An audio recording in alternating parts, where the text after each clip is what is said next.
Ceci, chers téléspectateurs, sera peut-être l'unique fois de votre vie où vous aurez l'occasion d'entendre une information non censurée. Ce que j'ai à vous dire est très important. J'ai dû tuer beaucoup de monde et je serai moi-même tué pour vous transmettre ce message. J'ai dû prendre la décision de faire passer votre intérêt avant ma propre vie. Je le fais d'abord pour vous. Pour que vous vous réveilliez et que vous changiez. Mais avant de vous dire ce que j'attends de vous, je vais vous donner les faits. Et ce sont vraiment les faits. La NSA enregistre tous les coups de fil, les emails, les textos sur la Terre, les gens comme Snowden ou Assange qui nous donnent les infos nécessaires pour protéger la démocratie sont traqués et persécutés par le gouvernement des États-Unis. Ce gouvernement a été fondé par les riches. Il aime maintenir le peuple dans le noir, dans l'ignorance, à un niveau intellectuel infantile. Il s'assure que le peuple est occupé à faire de l'argent pour survivre, qu'il s'occupe de sa famille, de sa maison, de son jardin, et ils veulent faire croire aux gens qu'ils sont libres, qu'ils ont le choix de faire ce qu'ils veulent. Mais ils ne peuvent pas. Les personnes qui vous représentent sont payées pour que vous restiez dans votre bêtise, dans votre petit monde bien fermé sur lui-même. Comment se fait-il qu'il n'y ait pas de législation sur les armes à feu alors qu'il y a un massacre tous les mois? Aux États-Unis, il y a 11 000 morts par arme à feu tous les ans. En Angleterre, seulement 300. Pourquoi? Parce qu'en Angleterre, ils n'ont pas d'armes. Les gens ne possèdent pas d'armes. Point à la ligne. Ce que j'ai fait par le passé et ce que je suis en train de faire n'est qu'une conséquence de l'absence de législation. On ne vérifie même pas les antécédents des clients pour savoir s'ils ont un passé criminel. Simplement parce que 50% des sénateurs sont payés par les marchands d'armes. Alors réveillez-vous. L'assurance maladie. Elle bénéficierait à 90% de la population américaine. Pour faire simple, tous les pays développés l'ont déjà. Et presque 50% des Américains sont contre. Parce que le lavage de cerveau médiatique fonctionne à merveille. La guerre en Irak était criminelle. Bush, Cheney et Rumsfeld ont menti aux Nations Unies et au reste du monde. Saddam n'avait pas d'armes de destruction massive et n'avait rien à voir avec Al-Qaïda. Nous savons que nos amis saoudiens ont financé les attaques du 11 septembre. Mais à cause de leur pétrole, nous ne faisons rien contre eux. À la place, nous avons envoyé nos soldats se faire tuer dans des pays qui n'ont rien à voir avec le terrorisme intérieur. Pourquoi Obama n'a pas fait juger le gouvernement Bush? Bush a coûté des centaines de milliards aux contribuables et a commis des crimes de guerre. Pourquoi Obama n'a-t-il entrepris aucune action en justice? Parce qu'ils sont tous les deux membres du même club. Il y a eu plus d'immigrés renvoyés sous son gouvernement que sous n'importe quelle autre présidence. Pourquoi n'a-t-il pas fermé Guantanamo, où des prisonniers sont enfermés sans avoir eu droit à aucun procès, sans aucune preuve depuis maintenant 13 ans? Il n'a pas mis son veto à l'approvisionnement des détenus dans le National Defense Authorization Act, ce qui en clair permet la détention infinie et sans procès, américains y compris. Nous avons une crise constitutionnelle aux États-Unis. Nous avons un État voyou, un État qui viole toutes les lois internationales, qui viole la Magna Carta, charte qui définit depuis 800 ans ce que nous appelons justice. Obama devrait être jugé pour ça et il devrait aller en prison. Les prisons, justement. Aux États-Unis, nous sommes 5% de la population mondiale et nous avons 25% de la population carcérale mondiale. Les gens vont en prison pour 10 grammes de cocaïne. La moitié des prisonniers est enfermée pour détention de drogue et la très grande majorité est noire. Pourquoi cette situation absurde reste inchangée? Je vais vous le dire. Parce que Washington reçoit de l'argent du lobby des prisons pour que ça bouge pas.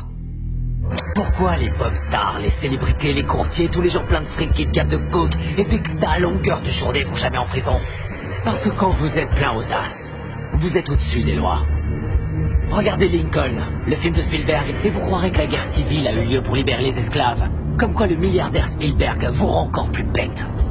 Et ils feront en sorte de projeter le film dans les écoles, de le diffuser à la télé en boucle pour toujours. Mais la vérité, c'est que toutes les guerres ont eu lieu pour le fric et que le petit peuple doit crever parce que les élites en ont décidé ainsi. Vous regardez la télé-réalité tous les jours pour tuer le temps et vous croyez que vous êtes à la page parce que vous regardez Anderson Cooper et d'autres coquilles vides sans la moindre opinion. L'apparence est sans importance, les marques sont sans importance, les drogues sont sans importance. Tout a été créé pour vous rendre idiot. La presse libre, la télé, les films hollywoodiens, l'école, l'université, la religion, tout ça c'est l'opium du peuple, comme dirait Karl Marx. Je vais vous ouvrir les yeux. Vous réveiller, vous changer. Je suis sûr que jusqu'à un certain point t'aurais voulu être un chantre de la vérité. Pas vrai? Avant que tu sois intéressé par le fric, par la télévision, je suis sûr que t'aurais voulu être un vrai journaliste. Je suis un vrai journaliste. Mais je crois aussi en l'ordre public et je crois en la Constitution. Ah, la Constitution est un mécanisme de contrôle pour les riches. L'ordre, c'est eux. Ils ont fait la Constitution pour protéger l'argent et les terres qu'ils ont volées. Les riches n'ont pas à craindre les lois et c'est partout dans le monde. Regarde les oligarques russes et les propriétaires allemands de l'industrie automobile, des chemins de fer, de l'industrie pharmaceutique. Ils ont tous utilisé le travail des esclaves sous Hitler. Pas vrai? Et les propriétaires de ces entreprises sont toujours les mêmes. La couronne britannique. Pas vrai. Et les nantis africains, eux, ils massacrent leur propre peuple. Ils empêchent leur pays de se développer. On lèche le cul des dirigeants arabes qui viennent avec leurs pétrodollars acheter des voitures de luxe à nos entreprises américaines pendant que quotidiennement ils exécutent leurs prisonniers.